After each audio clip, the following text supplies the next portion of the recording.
Hi everyone, welcome to For the Agenda. My name is Juan. I just went through it. I just saw my most anticipated film of 2022, Scream, and I needed to talk about it right now. This is a spoiler-free review. Don't worry, this is a spoiler-free review, spoiler-free zone. This was everything I wanted, and even surprised me with some of the twists that happened. As you can tell, I am in a parking lot, which if you saw Scream 4 is probably not the best idea right now, but we're here. We're gonna make the best of it. I love this film. I knew I went into it with a biased perspective of I'm gonna love this film, because if I don't, there is no way my year can be great, but I actually loved it. From a fan perspective, it delivered on so many things. What Matt and Tyler, Radio Silence, the ones who directed Ready or Not, did here is bring their love for not just the Scream films, but Wes Craven's art form to life on the big screen. From the color palettes, which was phenomenal. The soundtrack was great. The score, even though it's not the Marco Beltrami score that we're used to from the first 4 films, the score here is just as intense and gritty. I'm not gonna lie, I got scared here. I don't get scared usually in slasher films, but this film got me a couple times. It is so well done. The gore, there is a lot of gore, and kind of can expect that considering the directors made Ready or Not, but I still was here for it. I think what this film accomplishes here is it manages to create new characters that we end up liking and bring back the legacy characters in a way where it doesn't feel forced and it feels very organic, and the way these characters interact is really, really well done. I thought the dialogue was fantastic. I love the opening scene. I loved what they did because, oh my, I can't spoil this film. There's so much I want to talk about. Okay. Basically, with this film, I really, really thought they nailed it. They gave me what I wanted from a Scream film. They honored a lot from the past. There are a lot of Easter eggs. You definitely have to rewatch Scream 1, 3, and 4 for this. You can watch the second film if you want, but it's not necessary to watch the second film, but if you want, just throw it in there, because if you're already going to do a marathon, why not? It's a fantastic film. But overall, love the cast. The standouts for me, Melissa Barrera, her best role to date. She really did a fantastic job as Sam. I loved it. Jenna Ortega, I knew she was going to steal the show, but I didn't know she was going to become easily one of my favorites of the new characters. Just wow. Incredible. Jasmine Savoy Brown, who plays Mindy. What a fantastic job. I loved her character.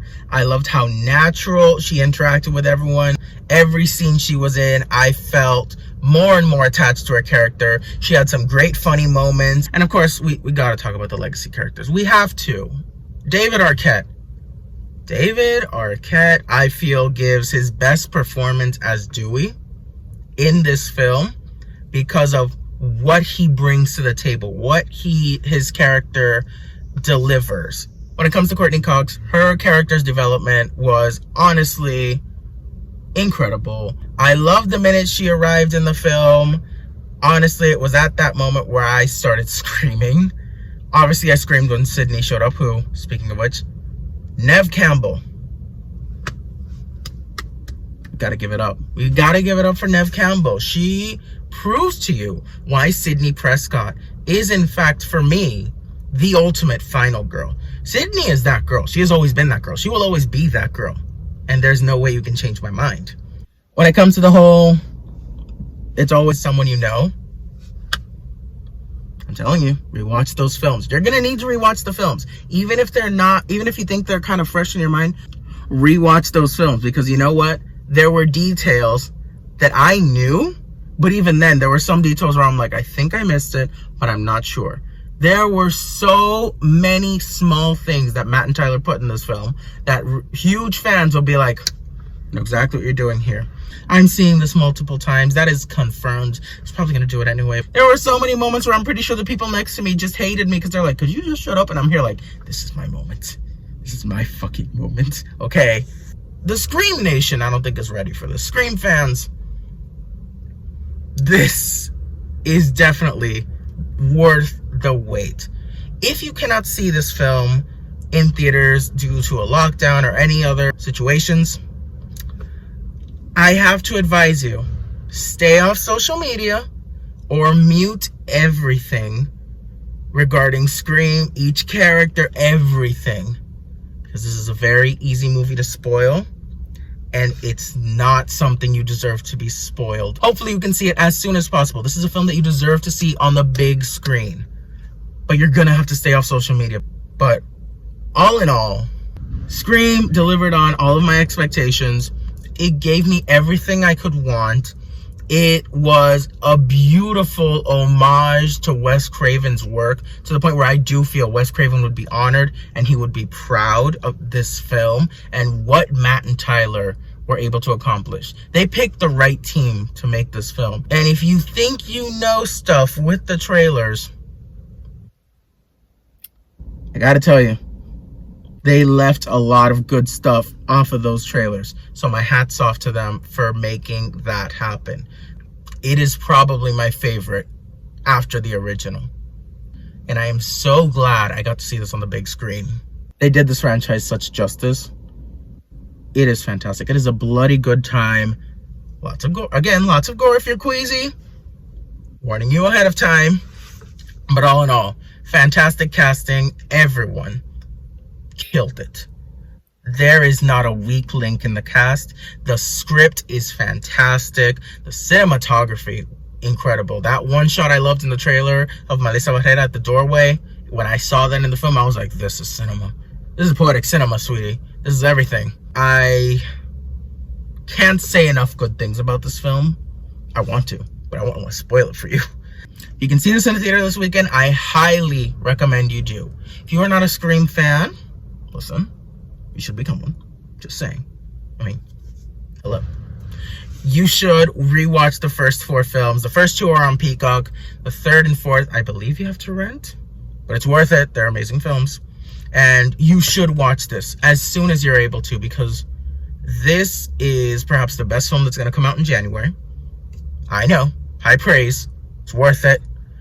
Overall, they delivered a Scream film that's not only modern with the times and has a lot of great commentary on recent horror films and trends, but they also delivered a Scream film that not only fans can be proud of, but they delivered a Scream film that is perfect for our generation. So yeah, that's where my head's at right now. This is my initial thoughts. This went on a lot longer than I thought it would. I'm so sorry. Obviously, Scream is highly approved for the agenda. It definitely delivered for the Scream agenda. It delivered as my most anticipated film of 2022. So that has been my initial reaction to Scream 2022. I have another video of Scream content that I am working on. I am hopeful to have, hopefully by the end of opening weekend.